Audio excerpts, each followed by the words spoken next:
Më në fund Brikena Selmani e pranon. Kam pëlqim për Mateo, është djalë që nuk ofendon. Në mes të debateve të forta që kanë ndodhur së fundmi brenda shtëpisë së Big Brother VIP, mes Mateo dhe Artan, një moment i veçantë ka tërhequr vëmendjen. Për herë të parë Brikena Selmani e ka pranuar hapur pëlqimin që ndjen për Mateon.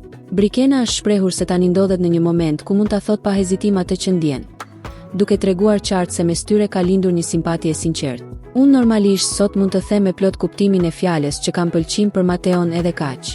Mateo nuk ofendon, nuk bën gjëra të tilla.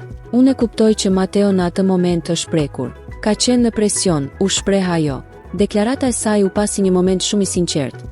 Pasi gjatë gjithë qëndrimit në shtëpi Brikena është dalluar për karakterin e saj të qetë dhe të respektueshëm ndaj banorëve të tjerë. Ajo shpesh është përpjekur të shmang konfliktet dhe të ruajë një komunikim të matur edhe në situata të tensionuara. Mënyra se si ajo foli për Mateon tregoi edhe një anë tjetër të karakterit të saj.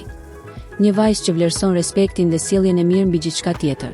Pikërisht këtë ajo theksoi kur përmendi se një nga arsyet pse e pëlqen Mateon është fakti që ai nuk përdor ofendime dhe përpiqet të ruajë qetësinë edhe kur ndodhet në presion. Brikena gjithashtu ka treguar gjatë lojës një ndjeshmëri të veçantë ndaj situatave emocionale brenda shtëpisë, duke u përpjekur shpesh të kuptojë dhe jo të gjykojë banorët për reagimet e tyre. Kjo qasje e saj ka bërë që shumë momente mes saj dhe Mateos të duken të natyrshme dhe të mbushura me respekt reciprok. Afrimiteti mes tyre është vënë re edhe në shumë biseda të qeta që kanë pasur gjatë ditëve të fundit, ku dy banorët janë parë duke ndarë mendime personale dhe duke mbështetur njëri tjetrin në momentet më të vështira të lojës. Me këtë deklaratë, duket se marrëdhënia mes Brikenës dhe Mateos po merr një drejtim më të qartë, ndërsa mbetet për të parë se si do të zhvillohet kjo histori brenda shtëpisë së Big Brother VIP Albania, ku çdo ndjenjë dhe çdo raport shpesh vihet në provë nga presioni i lojës.